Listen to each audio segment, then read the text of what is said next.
Tenim amb nosaltres al nacional.cat a Enrique Zimmerman. Ell és periodista israelià, expert en Orient Mitjà i ha cobert el conflicte palestí-israelià durant més de 25 anys. Enrique Zimmerman, bienvenido al nacional.cat. Un placer estar aquí contigo, Ketty. Enrique, usted posiblemente es el periodista, o uno de los periodistas más famosos de Israel. Seguro que es el más global. Y también creo que es el periodista más premiado del mundo. No los conté, pero eso dicen.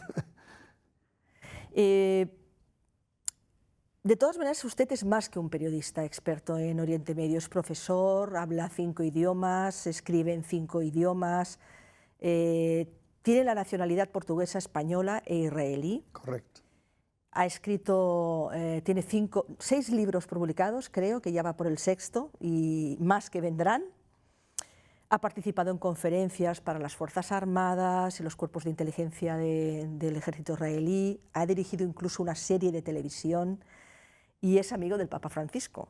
O sea, lo tiene todo, Enrique Zimmerman. Y además creo que también trabajas para aldeas infantiles, o sea que haces una labor también muy importante en favor de los niños, ¿no?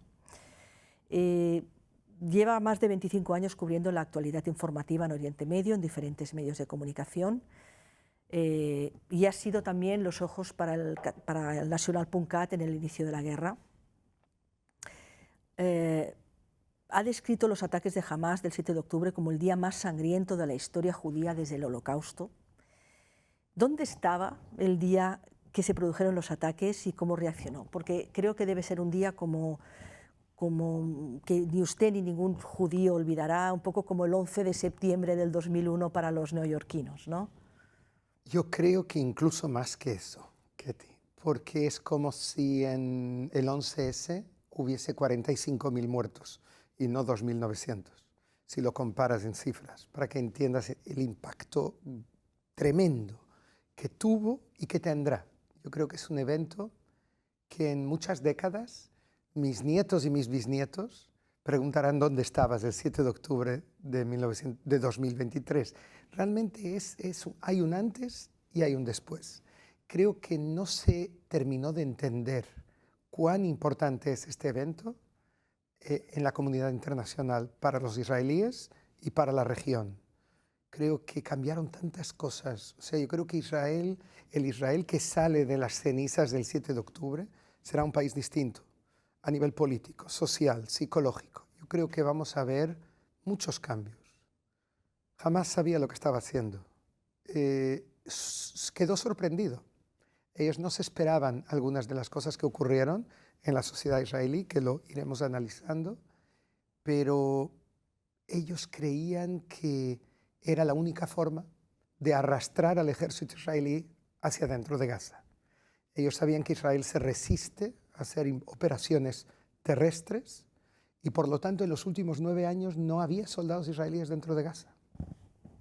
Y ellos querían que el ejército entrase por un motivo, porque querían despertar la comunidad internacional y sobre todo la comunidad del mundo árabe y matar los acuerdos de Abraham que fueron firmados hace 3 años y medio entre Israel, Emiratos Árabes Unidos, Bahrein, Marruecos y Sudán, y que ellos sabían, la inteligencia iraní, que es quien planificó todo. Hay que entender que Hamás es solo un brazo, el proxy de Irán. Los iraníes tienen esta costumbre, los persas, hace 250 años, ellos no combaten, ellos envían proxies. Y Hamás es parte de esos proxies. Por eso les entrenaron durante 2 años para este evento. Y ellos pensaron que así lograrían matar los acuerdos de Abraham, pero hay varios países a la espera, te puedo decir, Indonesia, Malasia, Mauritania, Omán, tienen ya borradores, algunos de ellos, escritos, para unirse a los acuerdos de Abraham. Pero lo más importante para Irán, el pánico iraní, de hecho, y de Hamás, que provocó el que aceleraran la fecha, la acercaran, fue Arabia Saudí.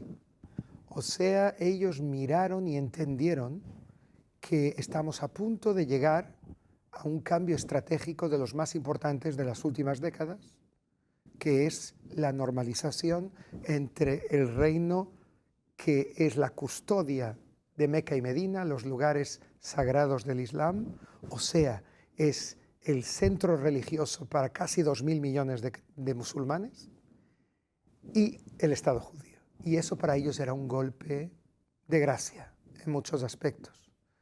Y ellos pensaron que despertando, trayendo al ejército israelí, ellos sabían que iba a haber víctimas civiles, porque es imposible que no las haya. No hay ningún ejército del mundo que entrase en Gaza. No sé si estuviste en Gaza alguna vez, pero Gaza es realmente un lugar con una densidad de población enorme. Estamos hablando de una guerra en 2 pisos además, porque abajo hay túneles.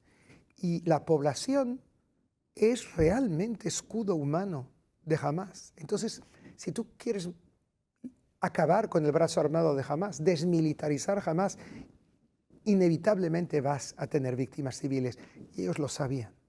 Y por eso querían que el mundo árabe se despertase, que hubiese una tercera intifada en Cisjordania, que hubiese un ataque del Líbano, que hubiese un ataque de milicias proiraníes de Siria, que hubiese un ataque como el que de alguna forma se produjo de los Houthis en Yemen, que hubiese como diría yo, un círculo de fuego alrededor de Israel que abriese muchos frentes. Los árabes israelíes son 20% de la población, casi 2 millones de personas, que se despertasen también, y no les salió tan bien eso. O sea, en realidad prácticamente en ningún frente, aparte de Gaza, se produjo una guerra declarada y una guerra no declarada entre Israel y Hezbollah en el Líbano. Me has contestado 4 o 5 preguntas en una respuesta. Qué pero, bien, ¿no? Sí, no te preocupes que luego ya será... Vas a tener más, luego seguro. ya será faena mía despiezarlo todo. Pero volviendo al origen de la pregunta, ¿dónde estabas tú? Te voy a tutear, Enrique. ¿Dónde estabas tú el 7 de octubre cuando se produjeron los ataques? ¿Qué estabas haciendo? Shabbat es el sábado judío. Es el único día de la semana en que yo me permito descansar. ¿Y no hay móviles? Y bueno, intento evitarlo, pero hay. Los periodistas vivimos con el móvil debajo de la almohada, pero intento evitarlo, intento dedicarme a mis hijos y no siempre es posible. Tenía una comida ese día con mis hijos porque había viajado y me despierto con la sirena a las 6:25 y lo que me sorprendió, yo estoy acostumbrado muchos años, pero me sorprendió que escuché muchos impactos, pero uno detrás del otro. En Tel Aviv estamos hablando, en Tel Aviv, el sur de Tel Aviv. Y dije, ¿esto qué es? ¿Qué cosa más rara? O sea, una vez, 2 veces, pero tanto impacto uno detrás del otro. Entonces fui al refugio y empecé a escuchar el sistema antimisiles israelí. Entonces escuchabas como hay un sistema, la cúpula de hierro, que normalmente tiene un 90 y pico % de éxito y que intercepta los misiles en el aire. Y escuché que había muchas intercepciones también. Pero empiezo a hablar por teléfono con amigos, algunos que viven en el sur, y ellos me dicen, escucha Enrique, estamos viendo algo que nunca hemos visto. Yo digo, ¿el qué? Son cientos de misiles, quizás miles de cohetes. No es 3, 4, 5 como normalmente ocurre. Y luego de repente pongo la tele y veo los principales presentadores de la tele israelí que están en shock. Los veo pálidos, hablando con gente de los kibutz que están gritando, por favor, que venga el ejército, que venga la policía. Tenemos terroristas de Hamás en la puerta, están quemando vivas personas, están transmitiendo imágenes por Facebook Live de cómo matan gente. Es el ataque sadista y atroz más documentado de la historia de la humanidad. Las violaciones, cómo quemaron vivas personas, cómo entraron en las casas, cómo se llevaron bebés hacia Gaza como rehenes, bebés y gente de 90 años. Y todo esto está filmado. Y además ellos lo subían al momento en Telegram. Y todo el mundo lo podía ver en cualquier lugar del mundo. Entonces fue realmente un momento de sensación de impotencia.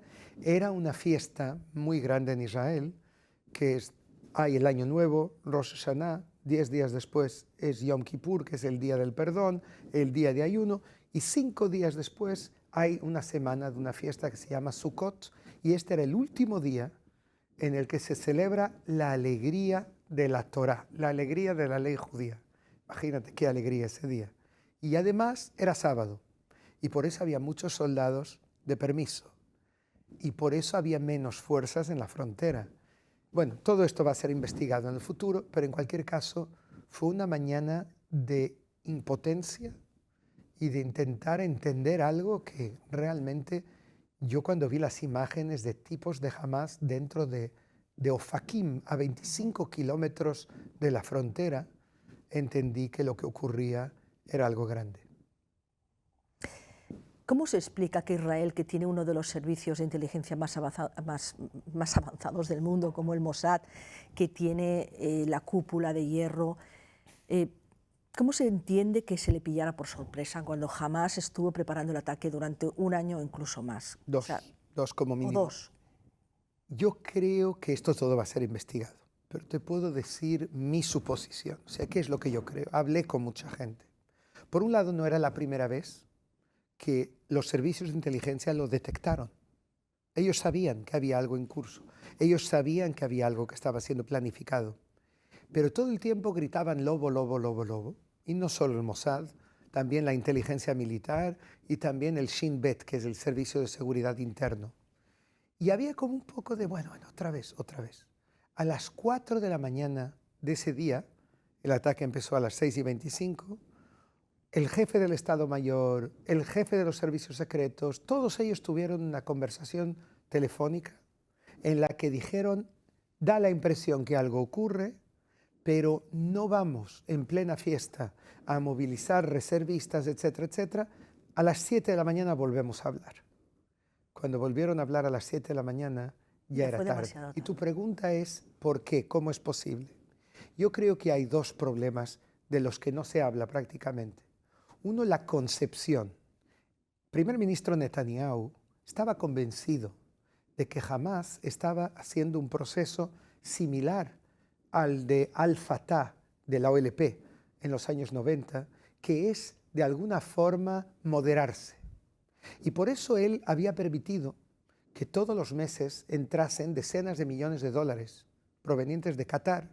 Israel lo promovía esto, el dinero llegaba al aeropuerto de Tel Aviv, a Ben Gurión, de ahí iba hacia la frontera de Gaza, Israel lo permitía. Uno. Dos, permitía la entrada en Israel de 20.000 trabajadores todos los días. Luego resulta que estos trabajadores eran interrogados por Hamas cuando volvían, y cuando Hamas entró el 7 de octubre, tenía mapas con una exactitud militar de cada casa, de cada familia, de quién vivía dónde, de cuántos hijos tenían, de todo absolutamente, incluidas las bases militares.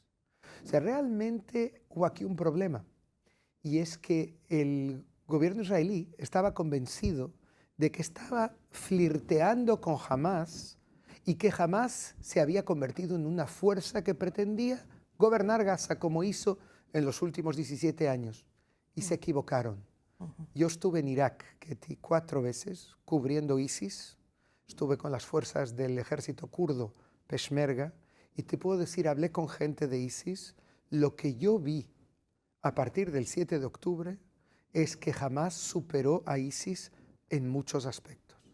O sea, Hamas, en vez de hacer el camino hacia la moderación, hizo el camino a la inversa, hacia la atrocidad realmente más grande desde los campos de concentración, desde Auschwitz.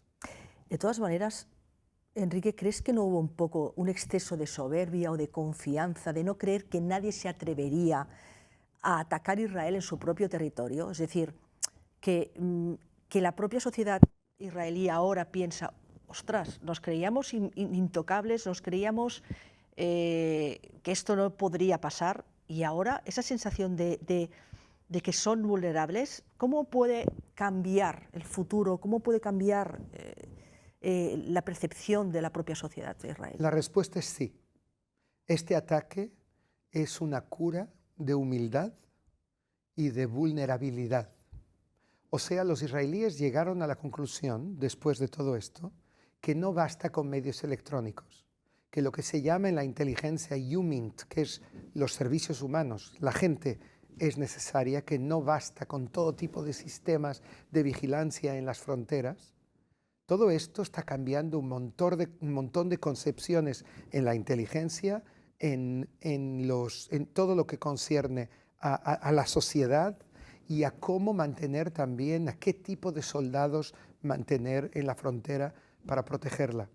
Es un momento muy delicado, o sea, yo creo que esto de crear un ejército pequeño y sabio, como alguien dijo una vez, quizás sea bueno en la frontera entre España y Francia, pero en Oriente Medio es un barrio tan complicado, con tantas amenazas, con tantos grupos islamistas radicales que quieren cambiar la realidad, que hoy por hoy muchas cosas cambiaron. ¿Me preguntas cuál es el cambio de percepción? El principal es que esto no se trata de una lucha por las fronteras del 48, del 67, sino de una lucha por la existencia del Estado de Israel. Este grupo, Hamas, al igual que Irán, no aceptan la existencia del Estado de Israel. Y por lo tanto, yo intuyo en la sociedad israelí un cambio. Estas guerras que hay históricamente, décadas, entre la izquierda y la derecha, de alguna forma se están alterando. Y creo que estamos viendo un sector grande en el centro derecha y centro izquierda que se une, y los radicales de ultraderecha y de ultraizquierda que quedan fuera del juego. Por eso yo creo que lo que vamos a ver el próximo gobierno de Israel será un gobierno de unidad nacional. La otra pregunta es ¿por qué el 7 de octubre? La vicealcaldesa de Jerusalén, Fleur Hassan Hanoum, nos contó, ¿no? Ella cree que por una parte es la propia debilidad interna, que detectaron una debilidad interna en el propio Israel, con el gobierno de Netanyahu, las acusaciones de corrupción, etc. Y por otro lado, lo que comentabas antes de las conversaciones de paz con Arabia Saudí, ¿no? El temor de Irán a que Arabia Saudí entrara, ¿no? en estos Déjame acuerdos. desarrollártelo un poquito. Son los dos motivos, obviamente, pero el primero no es solo corrupción o lo que sea. Lo que a ellos más, a los iraníes, o sea, Hamas, lo que a ellos más les impresionó fue ver manifestaciones en las calles israelíes de 500.000 de personas cada semana durante 10 meses. Todo esto provocado por la revolución judicial que Netanyahu intentaba hacer su gobierno. Te diré una cosa, Netanyahu ni quería esa revolución, pero los radicales de su gobierno sí, y él es un rehén. Como ocurre en tantos gobiernos, que los presidentes de gobierno son rehenes de sus radicales. Pues lo mismo ocurrió en Israel. Netanyahu se vio forzado a ir adelante con un intento de reducir el poder del Tribunal Supremo en Jerusalén, y empezaron manifestaciones de un sector muy importante de la sociedad. En Tel Aviv cada semana 2-3 veces 150.000 personas. Fin de semana, el sábado por la noche, si unes todas las manifestaciones que había en el país, 500.000. Y muchos jóvenes, por primera vez yo veía muchos jóvenes en la calle. Los jóvenes en Israel tienen una vida muy intensa, van al ejército, estudian, trabajan, empiezan muy pronto su actividad, no tienen tiempo para estas cosas, pero en cambio en estos 10 meses los vimos por la calle peleando por la libertad del Poder Judicial israelí. Los iraníes lo vieron y dijeron, ya está, esto es el fin de los israelíes, se están matando, porque Israel es la única democracia de Oriente Medio, no hay ninguna más. Yo recuerdo cuando estaba con Jimmy Carter en 2006, hubo elecciones palestinas y vimos elecciones democráticas. Y él me dijo, son democráticas. No hubo más elecciones desde entonces. ¿Son qué? 17 años, 18 años sin elecciones. Ya no son una democracia. No hay democracias en Oriente Medio, aparte de Israel. Y para ellos ver gente manifestándose en la calle es un signo de debilidad y no de fuerza. Yo creo que es justamente al revés. Y lo que ocurrió fue que ellos pensaron, ahora es el momento para provocar la división definitiva de los israelíes. Lo que ocurrió fue exactamente lo contrario. La unión. Aglutinaron la sociedad. La segunda cosa es Arabia Saudí y los acuerdos de Abraham. Es mucho más de lo que te dijo Flair.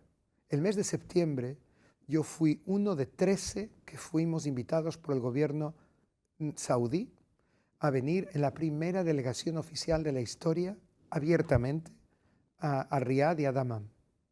Y nos pusieron una condición, que lo publiquemos al volver a Israel. Todo lo contrario de lo que ocurría en el pasado, que era todo en secreto. Volví, lo escribí en un diario que se llama Yediot Ahronot, el más grande del país. Tuvo mucho impacto, fue citado en todo el mundo árabe, incluido en el Golfo, incluido en Arabia Saudí.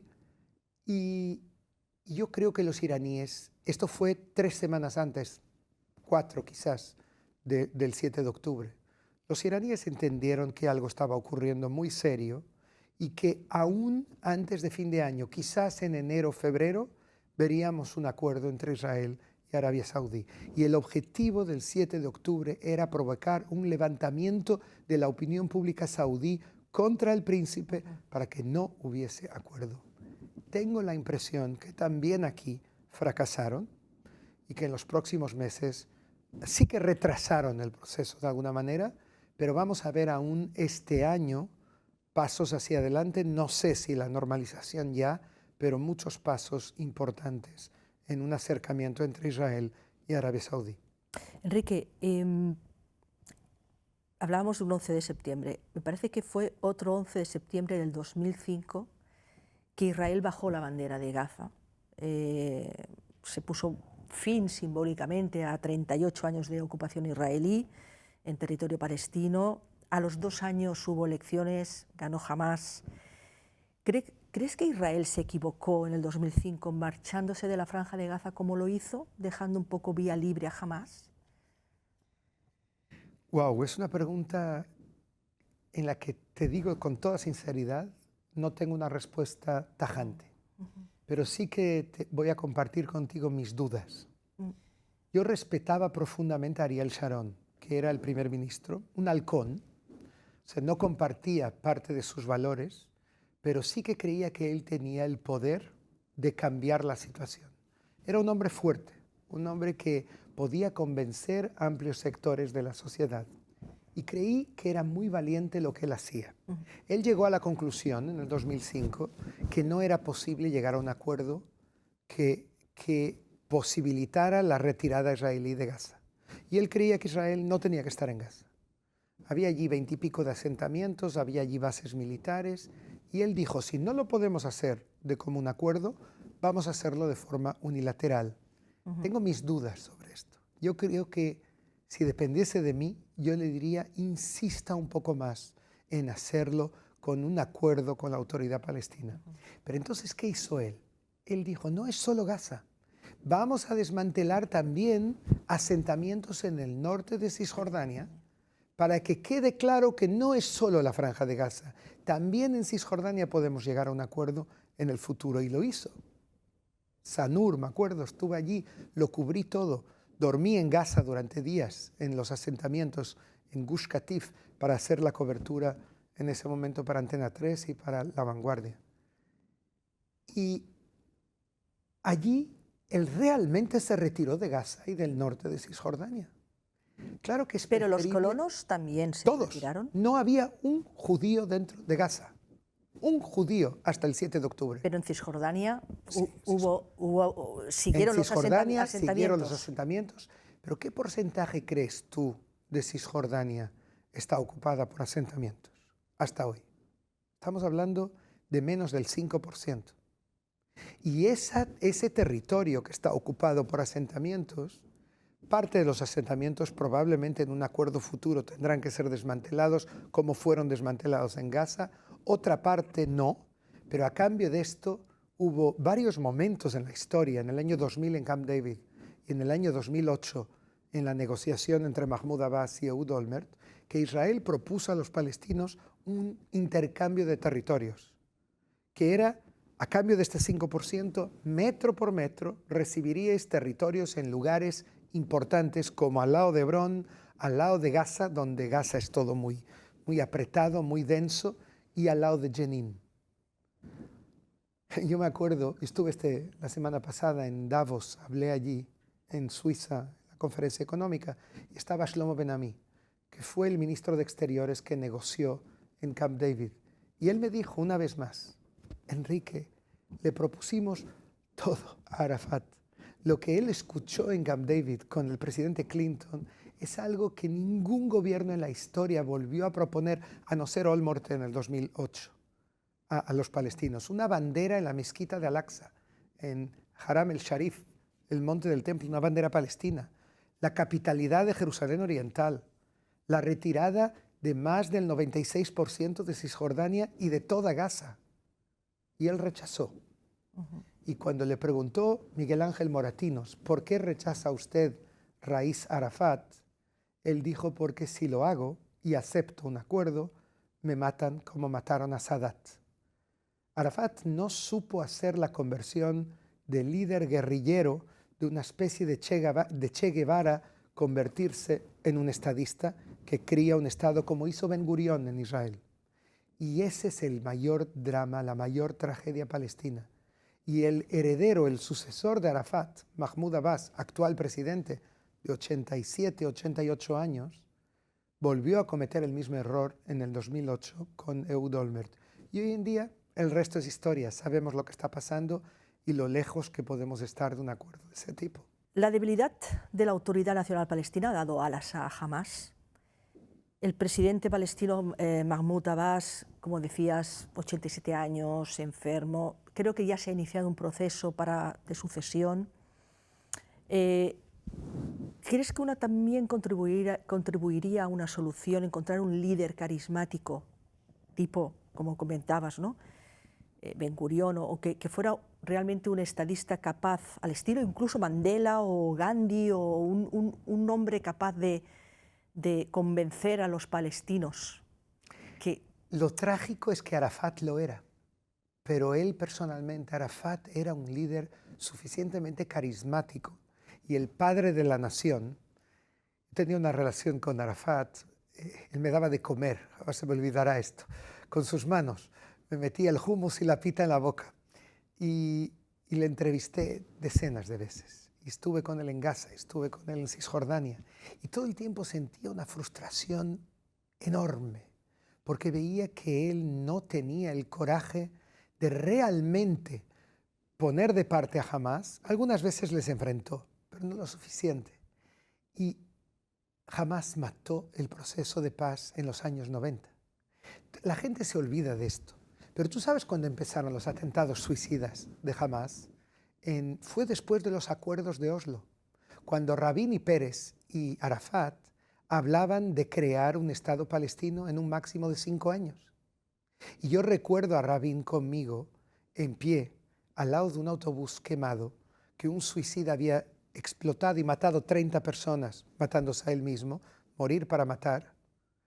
Y está Rabin encendiendo un cigarrillo y diciéndome, Lama Achshav, ¿por qué ahora? Estaban más cerca que nunca de un Estado palestino. Porque la gente se olvida, estos que el premier británico llama los idiotas útiles, que gritan entre el río y el mar y no tienen ni idea de lo que dicen, ni de qué río hablan, ni de qué mar hablan. Lo que ellos están diciendo es que Israel no tiene derecho a existir, igual que Hamás. Y están diciendo que un Estado palestino tampoco, porque es un Estado laico.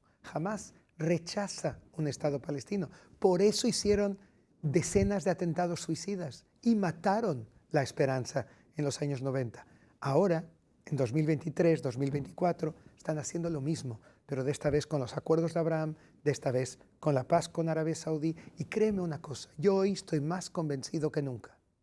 La única forma de ir adelante en el tema palestino y de que se haga justicia para que ellos tengan algún día un Estado, porque se lo merecen, podrían ya tener los 76 años desde el plan de partición de Naciones Unidas que rechazaron en 1947 y que Israel aceptó, si tuviesen un poco menos de fantasía y un poco más de realpolitik. Y lo que han hecho es convertir Gaza en Somalia en vez de convertirlo en un nuevo Dubái. Podrían haberlo hecho. Y han destruido Gaza, con sus industrias militares, con los 1000 kilómetros de túneles que han construido y han gastado ahí, todo el dinero que recibieron de Irán, de Qatar y de donaciones internacionales. Y en Cisjordania se creó un liderazgo muy corrupto y es una pena. Yo creo que tiene que venir un Sadat, un Mandela si quieres, pero desde luego un Anwar el Sadat, que tuvo el coraje de un día levantarse, coger un avión y venir a Tel Aviv y hablar en el Parlamento de Jerusalén y decirles: señores, les proponemos hacer la paz inmediatamente. Y lo que obtuvo a cambio fue todo el territorio que Israel ocupó, Egipto, todo el desierto del Sinaí. Lo que los israelíes piden y exigen es seguridad, que no haya otro 7 de octubre. Si eso se consigue, se puede llegar a un acuerdo en el futuro. Y te digo algo más, que es muy importante de entender esto y que creo que en Europa, en algunos países, especialmente aquí, no se terminó de entender. Acabo de estar en Madrid y creo que con directores de medios de comunicación, y creo que no terminaron de entender. Si mañana Hamás libera a los 136 rehenes, se acaba la guerra. Háganlo y se acabará la guerra. ¿Israel aceptará? ¿Crees que aceptaría por la presión internacional o por propio convencimiento de que...? Por la presión de la opinión pública israelí. En este momento, tú sabes lo que se dice en Israel: 2 judíos, 3 opiniones. Es siempre, viene de la ley oral, del Talmud. Es quizás la fuerza de los judíos históricamente y por eso sobrevivieron miles de años de persecuciones. Sin embargo, la opinión pública israelí, en este caso, hay un consenso casi general. Hay que liberar a los rehenes. El resto ya vendrá. Pero ahora ese es el objetivo. Se han producido las protestas, se producen las protestas de los familiares de los rehenes en el Parlamento recientemente. Esto yo creo que provocó que Israel ofreciera a Hamás un alto al fuego de 2 meses a cambio de la liberación de los rehenes, pero Hamás lo considera insuficiente. O sea, ellos quieren el fin de la guerra absolutamente y perpetuarse, ¿no? O sea, eso Israel no lo puede aceptar. Entonces, ¿dónde puede estar el punto de encuentro? Se está trabajando en el día después. Mira, por empezar, quiero destacar el papel de Francisco, del Papa, en la liberación de los rehenes. Él recibió, yo le traje 12 familias de rehenes, entre ellos una que no ha sido publicada, de una señora que estudió con el colegio en Buenos Aires. Esto no ha sido publicado, pero te puedo decir que el Papa contribuyó a la liberación de bastantes rehenes y lo tiene muy presente este tema, y cada domingo pide la liberación de los rehenes y el alto el fuego. Está muy preocupado también por la población palestina de Gaza, que entiende que son víctimas de los radicales en ese aspecto. ¿Qué puede pasar el día después? Israel no se quiere quedar 18 años en Gaza como se quedó en el Líbano. Los israelíes no lo quieren, de ninguna manera. No quería entrar de antemano. Tú no te imaginas la discusión que hubo dentro del gobierno y del ejército entre el 7 de octubre y el 20 y pico que el ejército entró en Gaza. No, nadie, ni la derecha más dura quería entrar en Gaza, porque saben que es una especie de Vietnam, que es una especie de pantano. Es una ratonera. Totalmente. Y saben que los israelíes que no quieren tener víctimas de jóvenes, ¿quiénes son los soldados? Los soldados son los hijos de mis amigos y de mis vecinos y del profesor de la universidad y son los chicos que están trabajando en las compañías de alta tecnología y los médicos del hospital. Esos son los soldados. Son civiles que en este momento están en el ejército. No es un ejército profesional de gente que está haciendo una carrera militar, no. Entonces, el que haya 210 muertos en la guerra, en esta invasión, el que hubiese otros 300 el día 7 de octubre, es algo terrible para la sociedad israelí, que es muy sensible a esto. Entonces no querían entrar en Gaza, pero fueron forzados. Ningún Estado de Derecho se puede permitir que te golpeen como golpeó Hamás a Israel ese día y que salga impune. Ahora bien, ¿qué puede pasar? Israel no se quiere quedar, quiere estar un mínimo de tiempo ahí para estabilizar la situación. Pero luego habrá que esperar que vengan a aplicar un plan Marshall los países árabes. Arabia Saudí, Egipto. Egipto controlaba Gaza hasta el 67, no te olvides. Jordania, que controlaba Cisjordania hasta el 67. Y tampoco hicieron un Estado palestino ellos. Quizás llegó el momento de que ellos ayuden a crear un Estado palestino. Pero para ello hace falta traer a Emiratos Árabes Unidos, a Marruecos, a Jordania. Estos 5 países tienen que venir, tienen que crear fuerzas multinacionales apoyadas por Estados Unidos, con un comandante norteamericano probablemente, pero que ellos estén allí y que pongan en marcha un plan Marshall de reconstrucción en Gaza, que se calcula que será de 50.000 millones de dólares, y ellos están dispuestos a hacerlo para luego... Cuando hablas de ellos, ¿a quién te refieres? Los árabes, los países árabes, estos dispuestos. 5 países, sí, tienen sus condiciones. Por ejemplo, que Israel diga que al final del proceso puede haber un Estado palestino. Lo que ellos no quieren es entrar, reconstruir para que pasado mañana haya otro ataque y de nuevo Israel destruya. Entonces quieren llegar a un paquete que incluye también las relaciones entre Israel y Arabia Saudita y otros países que se puedan unir. Y luego, la idea es que tampoco ellos se queden para siempre allí. O sea, estarán el tiempo necesario, que puede ser años, pero tiene que venir la autoridad palestina no corrupta, como dijo el presidente Biden, reformada, a venir a Gaza a controlar, porque el futuro tiene que ser de ellos y no de Hamás. Pero ¿quién hay ahora capacitado para liderar esa autoridad nacional palestina? ¿Quién es ese Sadat que tú crees que puede contribuir a la paz, ¿no? Yo te voy a decir los 4 nombres que yo barajo.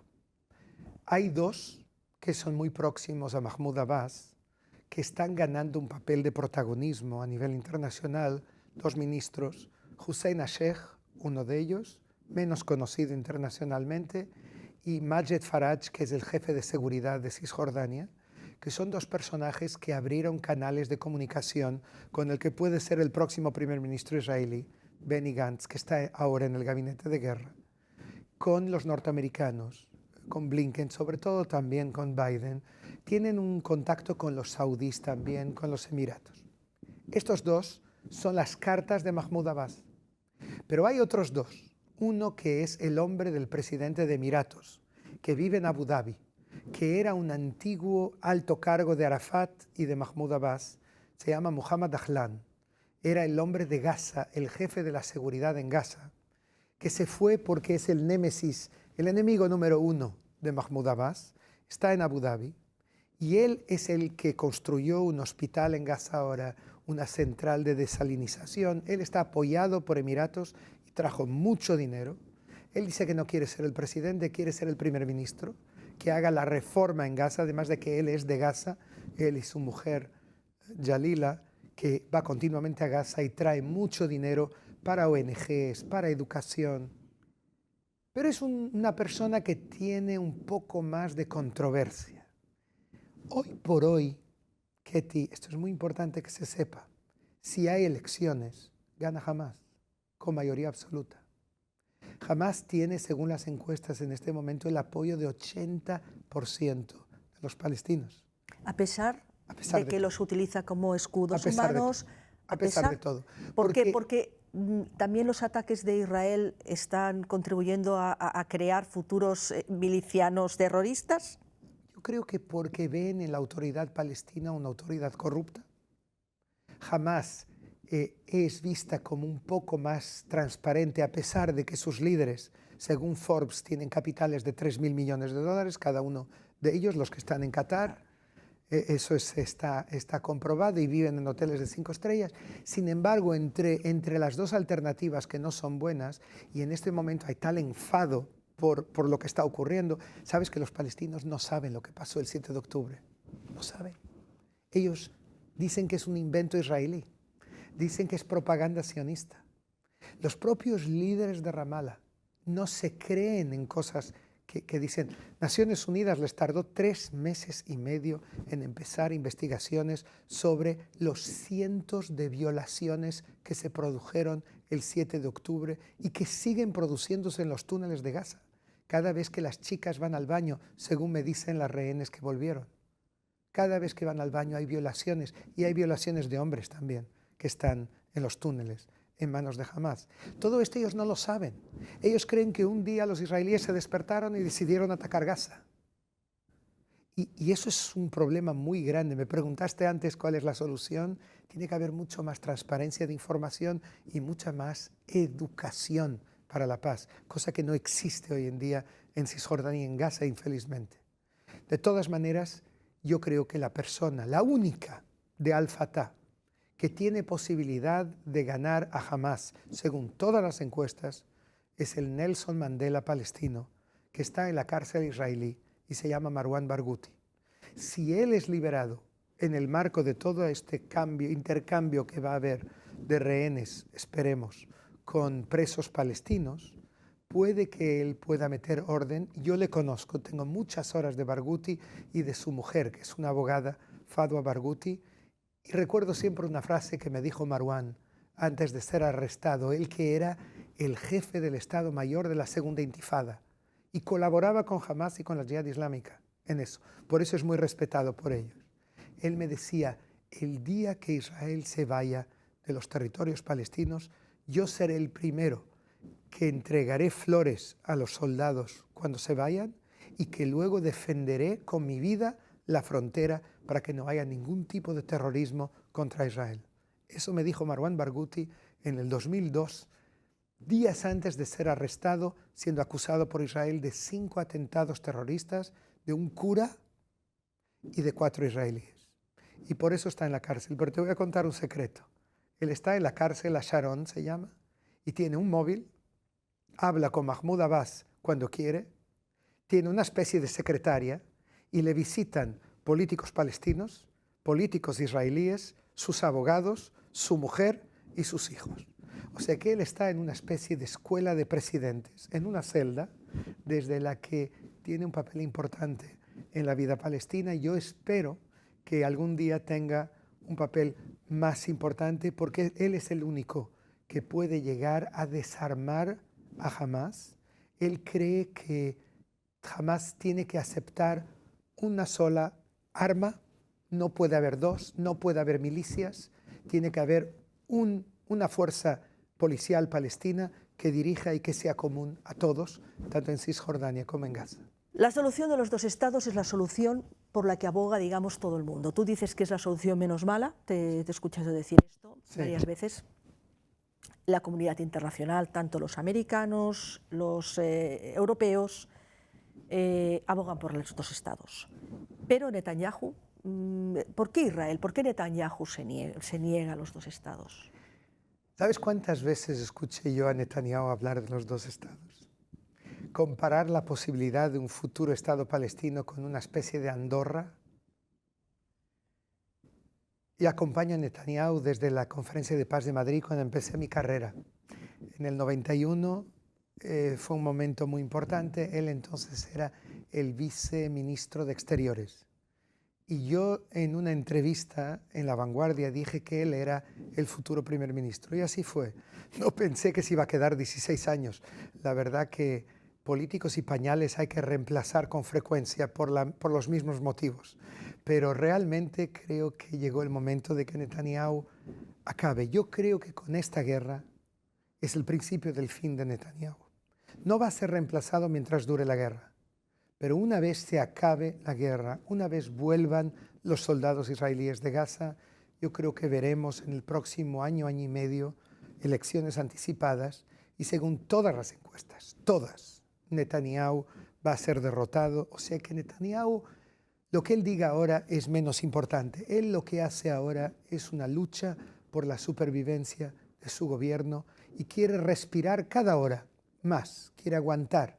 Y él sabe que si él dice ahora, yo apoyo la fórmula de los 2 estados, su gobierno muere en 15 minutos. Porque los Ben Gvir y los Smotrich de la extrema derecha se van. Entonces él no puede hablar de esto, aunque en su íntimo él entienda que es la alternativa menos mala. ¿Y por qué es la menos mala? Porque la otra alternativa es un solo estado judío-palestino, que en mi opinión sería una especie de Bosnia, una especie de Líbano, con una guerra civil eterna y por lo tanto es un error garrafal. Ahora, es verdad que cuando yo voy a Ramallah me dicen jóvenes que quieren vivir mejor, me dicen Israel tiene $55.000 de renta per cápita. Es la Startup Nation. Israel, nosotros tenemos 3.000, 3.500. Queremos ser parte de Israel, porque es una renta per cápita superior a la de Japón, a la de Alemania y a la de Francia. Pues ¿por qué no? No, no funciona. Ahora, ¿qué es la fórmula de los dos estados? La pregunta es cómo hacerla. Yo creo que hay una comprensión un poco simplista de la fórmula de los dos estados. Yo apuesto más por una confederación de 3 estados. Los palestinos, Israel obviamente, y Jordania. Yo apuesto más por un Benelux, por una colaboración. Ellos tienen cosas que Israel no tiene y viceversa. Ellos tienen más mano de obra. Se puede utilizar, hacer aquí una colaboración hacia el futuro en la que cada uno mantiene su propia soberanía. Pero para que esto ocurra, como dijo la semana pasada el presidente de Israel, que es un laborista, una paloma, que apoya un acuerdo con los palestinos, que apoya a los dos estados, Herzog, el presidente de Israel, lo dijo, señores, hay una condición que no es pedir el cielo. Queremos seguridad, queremos que nuestros niños puedan dormir en paz, sin esperar que les están excavando un túnel por debajo y van a venir a sacarles de sus cunas y llevárselos hacia Gaza. Eso o hacia Cisjordania.